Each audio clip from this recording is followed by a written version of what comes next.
Sebelum video ini dimulai, jangan lupa diklik like, subscribe, bagikan video ini dan follow Instagram kami @busam.tv serta YouTube-nya supaya kalian gak ketinggalan video lainnya.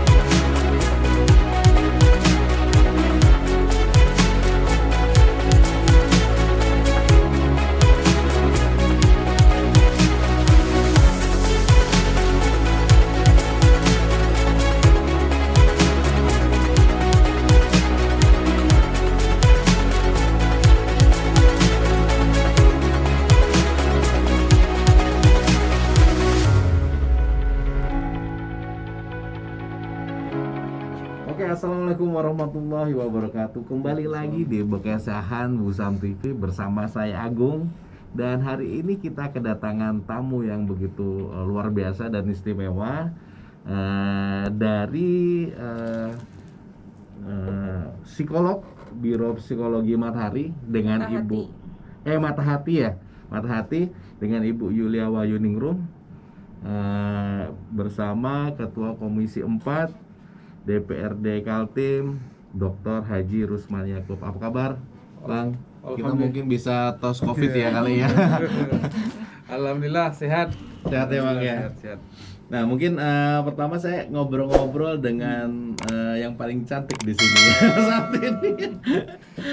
Dengan Ibu Yulia, betul ya, Bu ya? Betul. Nah, mungkin tema hari ini kita akan bicara tentang depresi atau kesehatan mental nih di masyarakat di saat masa pandemi. Nah, bisa diceritain nggak, Ibu Yulia, tentang depresi itu seperti apa sih sebenarnya definisinya? Iya, depresi itu fase kedua dari stres. Jadi kalau stres itu bisa positif bisa negatif. Kalau depresi udah nyampe ke tahapan mental illness. Jadi kesedihan mendalam yang tidak berkurang lebih dari 2 minggu. Jadi sedih terus dan itu nggak bisa kita buat ceria sebentar sedih lagi gitu. Itu selama 2 minggu berturut-turut itu dinamakan sebagai depresi. Tanda-tandanya banyak, misalnya kurang tidur, gangguan tidur ya, bukan kurang, gangguan tidur, gangguan makan, susah konsentrasi, mudah marah. Kalau yang parah nih sampai eksit, gatel. Oh, sampai gatel gitu? Ya diobatin sembuh, gatel lagi gitu. Kemudian suka buang air ke belakang gitu. Terus nanti yang tanda-tandanya yang sering klien saya hadapi biasanya asam lambung naik. Itu sudah nyata, asam lambung naik sama pusing atau vertigo gitu. Itu udah depresi dan kalau di kerjaan biasanya udah nggak bisa konsen. Benar. Nah, yang terjadi masyarakat saat ini kan bukan cuman ya banyak lah yang terjadi di masa pandemi. Hilang pekerjaan lah, terus ekonomi mungkin resesi lah ya saat ini ya. Terus nggak bisa kumpul sama teman atau keluarga nih. Nah, yang terjadi sendiri semakin lama kita nggak tahu nih COVID bakal berakhir kapan ya kan? Karena kondisi kayak gini kan nggak ada satu yang banyak yang tidak pasti akhirnya nih. Yang selesai ya. Nggak ada yang selesai, kapan selesainya. Nah, kalau dari unsur psikologi sendiri nih, bagaimana untuk mengatasi kecemasan ini sendiri nih? Kalau bisa disampaikan. Kecemasan, kalau kecemasan sebenarnya yang karena COVID ini ya, sebenarnya sudah pernah punya sebelumnya. Jadi orang-orang yang cemas karena COVID biasanya karena memang sebelum COVID pun dia sudah cemas gitu. Jadi kalau memang kita cemas, pertama kita biasa kalau klien saya kita atur nafas gitu. Oh, yang Ya, ada karena- hitungan berapa? Ya, jadi kayak misalnya tarik nafas panjang dihitung 1 sampai 5, tapi kalau yang udah pernah COVID biasanya cuma 1 sampai 3 karena nggak kuat ya nafasnya ya. Kemudian dari hidung keluar lewat mulut gitu. Jadi kalau untuk panic attack atau cemas memang yang harus kita sadari adalah nafas, karena ketika kita panik ini oksigennya berkurang di otak, makanya sering pingsan. Akhirnya jantung berdegup. Nah, itu yang harus dipahami. Kalau orang-orang cemas biasanya shopping dokter. Jadi sudah ke dokter jantung aman, dokternya ini apaan sih, wah. Terus ke dokter lain lagi aman, wah dokternya nih payah gitu. Karena itu langsung. pas nggak ada yang bisa mungkin ini ya apa? Karena dia yakin jantungnya bermasalah gitu, padahal enggak gitu. Itu adalah bagian dari bentuk dari cemas atau depresi tadi gitu. Jadi yang harus kita pahami, oke, aku lagi cemas, nggak apa-apa, tenang dulu, minum kopi atau teh gitu ya, karena itu kan memang ada sedikit kafeinnya ya, jadi bikin dopamin lebih tenang gitu. Minum dulu, oke, tarik nafas panjang gitu, mau denger lagu relaksasi boleh yang tenang-tenang gitu, sadari dulu cemasnya kenapa ya, bikin waiting list masalah kita apa. Waduh, ini misalnya kayak abang, ada yang demo nih, gugup aku, wajar banget ya, wajar gitu. Nah gitu, jadi orang-orang cemas itu biasanya nggak bisa memahami keadaan. Misalnya nih, dia punya tekanan, makan durian, begitu kena dia stres, aduh aku kok tekanannya tinggi, padahal kalau dia sadar, oke aku makan durian, siapin obat. Gitu Nanti ya. ketemu sama tamu penting nih kayak abang nih, nanti ketemu tamu penting berarti nanti makan durian, oke aku nyiapin obat aja nih. Nah jadi orang-orang cemas tuh harus punya solusinya gitu. Tapi bukannya kan kalau nggak salah ini kan ada dopamin, ada serotonin ya kan. Terus ada namanya gabapentin ya mungkin ya. Betul. Gabanya itu ya. Nah biasanya kan terlalu banyak gabapentin terbuka itu mungkin juga berpengaruh terhadap hormon dari salah satu hormon ini sendiri ya. Ya kalau tidak stabil biasanya memang jadi ini kan, jadi nggak stabil juga perasaan kita gitu. Perasaannya bercampur aduk, jadi senang ada, sedih berlebihan ada ya kan. Nah bicara masalah ini kembali ke Bang Rusman mungkin ya, Mbak Yuli ya. Silakan. Nah dari pemerintah sendiri nih Bang, karena Bang kan sebagai Ketua Komisi 4 ya DPRD untuk Kaltim. Nah apa yang sudah dilakukan oleh pemerintah sendiri nih untuk mengatasi kecemasan berlebih dari masyarakat nih? Ya memang di masyarakat itu kan belum begitu mendapat informasi secara luas ya. Ditambah lagi mungkin memang kita di Kaltim atau di masyarakat di Kaltim itu belum menjadikan satu saya menganggap begini, kadang-kadang masyarakat kita itu belum terbiasa melakukan konsultasi. Ya, masih dicap negatif. Ya, melakukan konsultasi kepada psikolog. Seolah-olah itu ke psikolog itu orang yang stres, orang yang depresi, Orang yang gila. orang yang gila dan lain sebagainya. Udah biasa. Nah, sehingga itu juga jadi persoalan. Padahal sebetulnya teman-teman di PK3A ya namanya, itu juga sudah ada ruang di situ meskipun belum maksimal juga. Saya juga sering kritiki teman-teman di P3A itu. Nah, kemudian kedua misalnya di dinas kesehatan sendiri itu belum ada satu Puskesmas kali ya, psikolog. ya seperti psikolog di yang Jogja. memang layanan kesehatan kita itu seringkali terpisahkan dengan psikolog gitu loh. Ya padahal mestinya itu satu atap mestinya gitu loh. Sehingga kan tidak semua penyakit yang sebetulnya bisa saja ada faktor lain yang bisa terkait dengan itu, maka itu mungkin mestinya dialihkan dulu ke sini dan lain sebagainya. Nah itu memang ini, tapi saya kira upaya pemerintah hari ini dalam melihat fenomena COVID ini, kemarin kita diskusi dengan beberapa teman-teman ini di dinas kesehatan, dia sudah betul-betul mulai menyadari itu, bahwa salah satu cara untuk mengatasi COVID ini itu adalah bagaimana membangun semangat masyarakat itu. imun sendiri akan Ya, tercipta ya dengan terutama sendiri ya. terutama apa masyarakat yang kan sekarang ini kan masyarakat kita ini kan terbelah. Benar. Ada yang terlalu overconfident, Ya, oke. tidak percaya sama sekali dengan COVID. Ada juga masyarakat kita itu terlalu ketakutan terhadap COVID ini. Nah, menurut saya ini kan dua-duanya bermasalah secara psikologi. Betul. Iya. Ketakutan juga Iya. nurunkan imun. Makan Benar. ini dua-duanya bermasalah menurut saya. Maka itu ini bukan lagi dokter biasa yang menangani, memang harus ada fase ini untuk mengurangi orang yang terlalu overconfident-nya itu juga berbahaya karena dia mengabaikan prokes itu. Dan bahayanya adalah ini bisa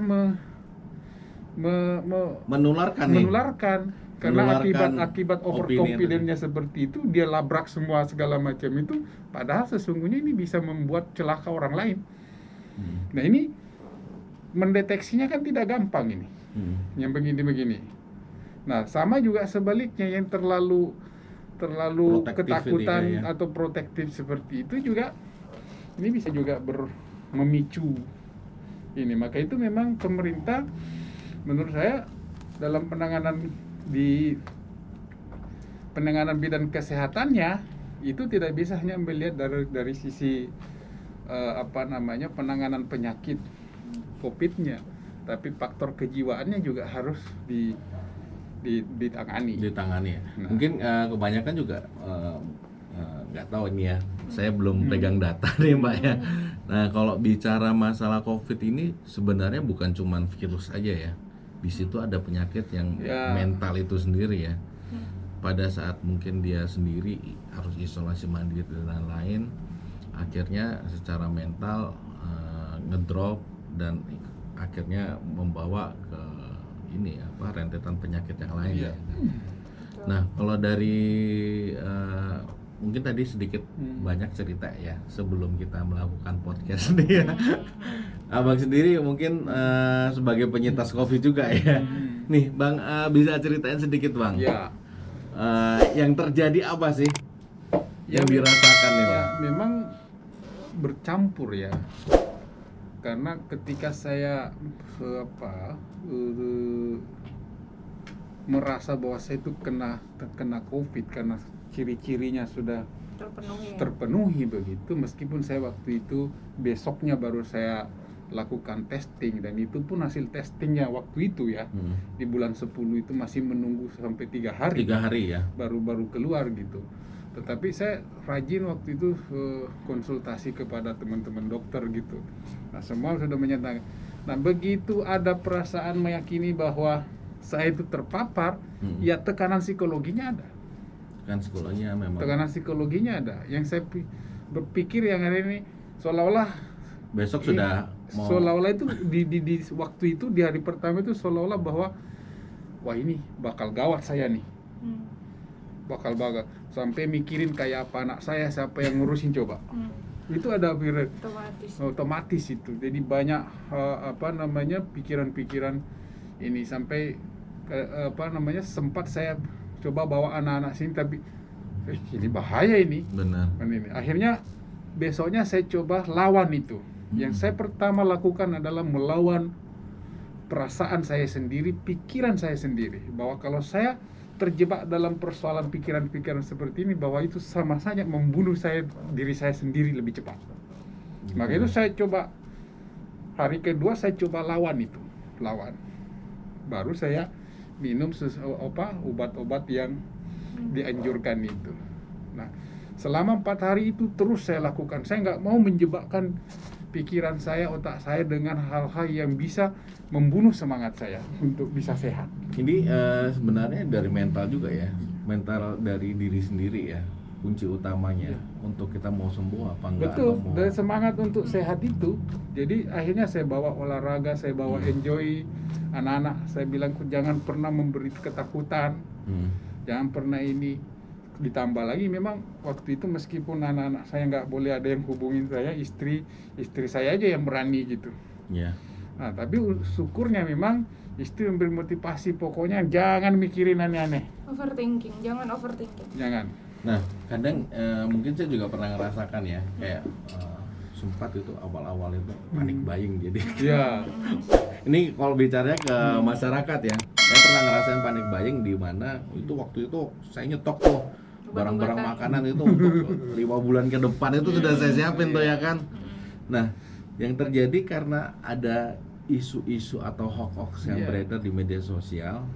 Nah, ini kayak gimana nih kalau dari aspek Mbak Yulia sendiri menanggapinya nih? Iya, sebenarnya hoax itu kita bisa percaya hoax itu kan karena kita kurang baca ya, kurang baca, kemudian kurang literatur gitu ya. Jadi Betul. makanya ketika kita memang ada satu info, tanyalah misalnya tentang dunia COVID gitu. Ya udah seperti abang juga nanyanya langsung ke dokter ya. Ya udah kita Benar. tanya sama teman-teman dokter gitu. Sekarang medianya juga udah gampang ya. Ini bukan Betul. promosi, cuman memang sudah ada kayak Halodoc gitu ya. Ya. Okadok gitu, semua ada sebenarnya, tapi bukan ke internet yang tidak ada jaminan dia betul. Misalnya kayak Kementerian Kesehatan itu kan sudah ada tanya jawab di Betul. Instagramnya pun ada gitu ya. Jadi lebih bagus kita ikut akun-akun yang memang bertanggung jawab gitu. Nah, banyak dari masyarakat akunnya yang diikutin adalah yang semacam lambe-lambean gitu ya. Atau yang bener-bener nggak tahu Tambah siapa stres dia. kayaknya kalau kayak gitu. Jadi tambah stres gitu. ini menarik menurut saya. Jadi gini, itu juga memang sudah menggambarkan sebetulnya di kita bahwa di Indonesia itu ada yang kontraproduktif. Pengguna internet termasuk orang Indonesia itu paling tinggi di dunia, Iya. termasuk salah satu Salah paling tinggi satu. di dunia. Tapi ingat bahwa kemampuan literasi orang Indonesia itu sangat rendah di dunia ini. Artinya itu tidak berbanding kemampuan mengakses informasi dengan kemampuan penyeimbangan literasinya itu tidak seimbang. Betul. Maka itu rata-rata jangankan masyarakat kecil yang baru hanya pegangannya HP Android doang ya. gitu, Androidnya doang tanpa punya wawasan literasi yang banyak terpengaruh. Orang yang punya kualifikasi pendidikan S1 bahkan mungkin ada yang SS3 tetapi dia tidak punya pengalaman kejangkauan literasinya yang cukup, bisa terpengaruh dengan hoax loh. Gitu ya. Nah, Loh iya. jadi gini, dulu ini juga dengan teman-teman wartawan ya, mungkin kalau kita jual topik koran supaya naik atau media kita naik, kita pasang judul di depan, misalnya pelacur siapa atau misalnya ketua Clickbait DPR. lah biasa. Nah, ya, oke. Masalahnya ini berbeda dengan sekarang gitu. Ketika Benar. itu termuat di dalam internet, kan tidak semua orang punya kuota. Judulnya dulu yang dibaca gitu loh. Iya, Nah, iya. itu yang menyesatkan masyarakat. Jadilah gosip padahal dia nggak baca dalamnya gitu. Benar. Padahal itu hanya trik wartawan yang zaman dulu. Oke, nggak apa-apa. Tapi kalau untuk zaman Iya, sekarang iya. nggak boleh. Jadi judulnya tuh bener-bener misalnya ini menarik nih. Presiden Jokowi misalnya menerima Cina. Udah gitu doang judulnya supaya laku dibaca. Tetapi bawahnya berbeda sekali. Nah, jadilah karena kita nggak punya kuota, males baca, jadilah berita Judul boom awalnya gitu. doang ya akhirnya. Nah, itu juga teman-teman wartawan juga sekarang harusnya udah mulai apa adanya gitu karena ini lagi melawan hoax COVID itu gitu. Sebenarnya Ya itu karena sih. memang opini yang Judulnya itu beredar jadi mengandung akhirnya Iya. mengundang mengundang membaca. tapi isinya itu sebenarnya Nggak ada gitu, ibaratnya tenang-tenang aja sebenarnya isinya. Iya gitu. sampai kan akhirnya kan ya itu jadi akhirnya masyarakat juga menilainya berbeda akhirnya betul. kan. Jadi kayak pengalaman saya. Iya. Jadi selama saya isoman itu kerjaan saya selain sebagai olahraga, suruh makan gitu, saya itu men-searching semua berbagai informasi tentang COVID itu. Supaya apa? Saya tuh betul-betul memahami bahwa apa yang saya sering makanya ketika ada misalnya pandangan yang mengatakan bahwa COVID itu nggak ada, ini siapa orang ini? Saya telusuri dulu. Nah gitu, sehingga saya pada kesimpulan bahwa memang banyak orang di luar sana itu yang kerjanya senang dengan mungkin punya kelainan jiwa kali. Senang kalau lihat orang melihat banyak tercover gitu. Ya itu mungkin bisa jadi salah satu gangguan jiwa juga mungkin ya. Betul. memang iya. Jadi kalau yang mental illness itu selalu merasakan kalau aku menderita kamu juga harus gitu. Dan selain itu juga ada yang memang haters yang memang khusus dibayar juga ada ya sebenarnya gitu. Jadi apa namanya? Booster ya, tim Booster. booster gitu ya, Bas. Ya, itu memang ada karena memang kerjanya di situ gitu. Nah, masyarakat kita kan tidak siap untuk itu. Nah, Benar. itu yang terjadi masalah sebenarnya. Ya Gitu. akhirnya kan kalau bicara tentang opini yang beredar di masyarakat sendiri, bicara gini, saat ini kan masyarakat akhirnya merasa, pemerintah nih nggak ngeprognya kemana sih ya kan? Kayak misalnya contoh lah beberapa saat yang lalu, misalnya ini lagi COVID nih, pemerintah malah ngecat pesawat ya kan? Misalnya contoh, atau pada saat kita disuruh lockdown, kita disuruh PPKM, ya pemerintah malah membuka akses untuk pegawai-pegawai yang dari Cina tuh atau dari asing nih. Yang paling terakhir tuh kan yang heboh dan saya 2 hari ini menyerang saya terus. PPKM level 4 ya. fase kedua dilanjutkan. Tahap kedua dilanjutkan. Kenapa tentara Amerika masuk ke Kaltim? Latihan bersama lagi. Gitu. Jadi kalau kita tidak punya pemahaman itu bisa terkunci kita. Bener.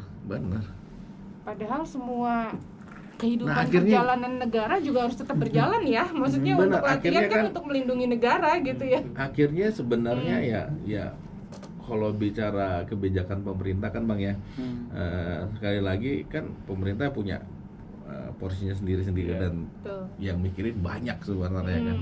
Nah, cuman di faktor lain, di sisi lain, nah ini masyarakat mendapat isu-isu yang kayak misalnya itu tadi, ya nyudul tadi. Iya.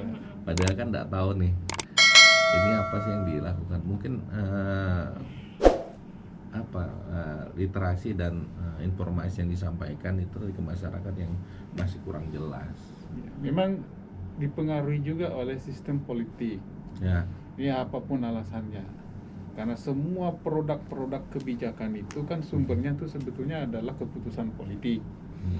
Nah sayangnya kita di Indonesia, para politisi kita itu tidak memahami psikologi masyarakat kadang-kadang. Dia hanya menuruti psikologinya dia gitu loh.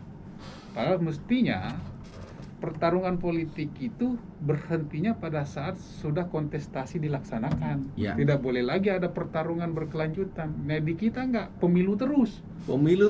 Gitu. Ya kan? Capek jadinya gitu loh. Karena kenapa? Merasa kalah, dendam dia. benar. Nah di kita itu Kalau kita sudah sebagai wakil masyarakat ya kan, bukan lagi kita bertarung lagi nih. sudah. akhirnya kita mengedukasi masyarakat untuk selalu dendam kepada siapapun. Nah ini kan kacau cara seperti ini. Heeh. Akhirnya setiap yang berkuasa selalu digangguin. Padahal sebetulnya pertarungan politiknya udah selesai. Sudah Kita itu kelar. tidak ada fair play dalam berdemokrasi gitu loh. Itu beda dengan negara-negara maju. Dia kalau sudah kontestasi sudah selesai, dipersilahkan siapa pemenang itu. Nanti pada periode berikutnya baru dievaluasi dan rakyat diedukasi gitu loh. Nah di kita enggak. Contohnya juga ya Bang ya, kayak kita di Busam sendiri gitu ya, lucu ya, kayak nanya obat cacing apa ya, kenapa dia tidak tanya langsung di, kan puskesmas sekarang juga udah banyak ya punya akun-akun ya, kenapa dia nggak tanya langsung di puskesmasnya gitu, nanya ke yang maksudnya yang semua orang menjawab gitu. Akhirnya karena dia bingung ngikutin yang kita nggak tahu nih siapa yang kasih pendapat gitu, rumah sakit yang bagus di mana ya, kenapa nggak dia misalnya survei di Google siapa pendapat misalnya, tapi yang terpercaya, atau ke akunnya langsung misalnya gitu. Yang harus kita tanya, kenapa dia tanyanya ke publik? Nah Kenapa? itu dia gitu. Kan berarti kan ada, bukan kita ini kita bicaranya harusnya dia kan kalau dia percaya nih ya kan. Nah kan berarti ada krisis kepercayaan sendiri nih masyarakat terhadap Nah, makanya menurut saya memang pola komunikasi pemerintah juga harus dirubah. benar. Kenapa saya katakan pola komunikasi itu penting? Supaya masyarakat itu setiap mendapat mendapatkan informasi dan mencari informasi itu rujukannya sudah ada. Nah, di kita sendiri pemerintah itu, ini mohon maaf, ini koreksi juga menurut saya, dan saya ini pemerintah sendiri itu belum pola komunikasinya yang belum betul-betul memberi akses begitu mudah kepada masyarakat. Contoh tadi, kenapa lari ke Busam misalnya mencari di rumah sakit yang bagus di mana ya? Kan gitu. Nah, bisa saja karena ketidaktahuan akses informasi pemerintah terhadap daftar rumah sakit yang menjadi rilisnya pemerintah gitu loh, yang menjadi rujukan. Nah, mestinya yang begini-begini Dinas Kominfo-nya atau Dinas Kesehatannya itu mengupdate setiap saat dan mempublikasi bahwa rumah sakit yang memenuhi kualifikasi A, B, kalau tuh ada kelas-kelasnya itu, ini diberi penjelasan. Nah, kemudian kedua, rumah sakit juga membuka diri dengan memberi ruang kepada publik, meskipun sudah ada saya kira, tapi jangan formalistik. Hotline misalnya ada, tapi tidak ada yang mengupdate, tidak ada yang melayani misalnya. Iya. Akhirnya apa? Masyarakat bisa mencari Larinya ke Busam. Nah, ini maka itu pola komunikasi itu penting, harus dirobak gitu. Nah, oke, kita sudah banyak bicara nih, Mbak Yulia, Bang. Kembali lagi, mungkin kesimpulannya yang kita bicarakan ya. Gimana caranya nih komunikasi harus berjalan ya antara masyarakat dan pemerintah. Dan mungkin kalau pada saat pandemi saat ini sudah dibuka juga ya untuk konseling gratis ya. Sudah dari setahun yang lalu ya.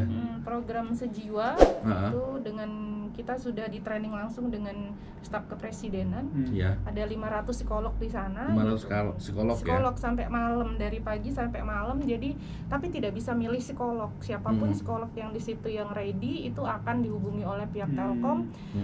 Nanti akan ada yang telepon udah jadi seputar COVID itu free, tapi memang karena yang memberi bantuan adalah Telkom, jadi memang masih nomor simpati khusus atau telepon ya. Itu free. Tapi jadi itu hotline-nya kalau mau curhat misalnya 119 extension 8 itu free. 119 extension 8 ya. Itu sudah, jadi kalau dibilang pemerintah belum respon ya, saya pikir udah ya dari tahun kemarin gitu ya, karena tinggal memanfaatkan aja mungkin ya. Ya, dan ini ya perlu diinformasikan juga ke masyarakat.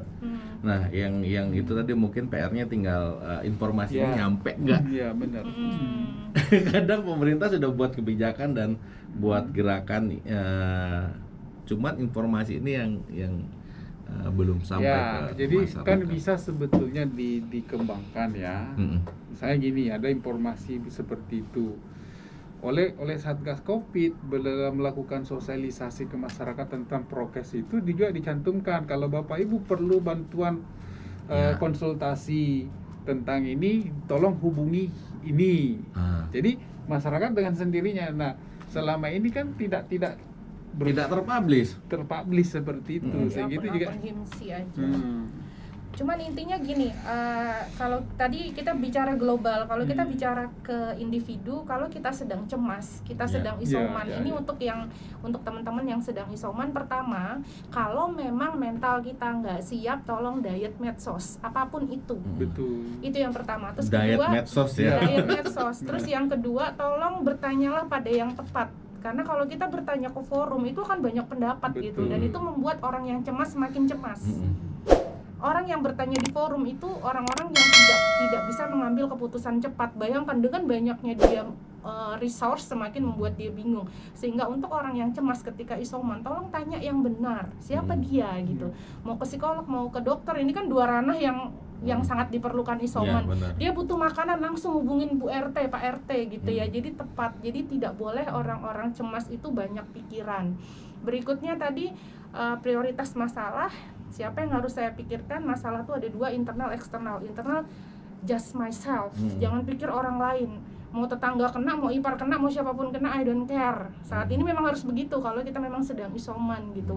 Berikutnya, nikmatin apa yang ada. Jadi orang-orang yang terkena COVID biasanya ini bukan abang yang banyak mobile ya, maksudnya orang-orang yang tidak mobile tapi kena itu biasanya adalah orang-orang yang memang tadi psikisnya memang mudah terganggu, selain overthinking juga nggak ada hobi. Jadi orang-orang yang banyak hobi itu biasanya memang orang-orang yang bahagia. Kalaupun kena COVID dia cepet banget recovery-nya gitu. Tapi kalau udah yang kena COVID nggak punya hobi, overthinking biasanya dropnya lama. Gitu. Nah itu aja. Jadi kalau memang kita sedang isoman, dibawa happy ya, dibawa mau happy nonton ya. drakor, mau nonton apapun silakan gitu. Selama itu jadi cepet imunnya Jadi, naik seperti itu. Pengalaman saya waktu isoman itu apa yang saya putar ya? Apa itu yang punya Sule sama Lapor Pak, bukan. yang Net TV itu kan ada tuh di YouTube tuh berseri. Itu terus saya tonton itu, jadi dengan sendirinya senyum ketawa, gitu, bahagia. tak mikirin itu.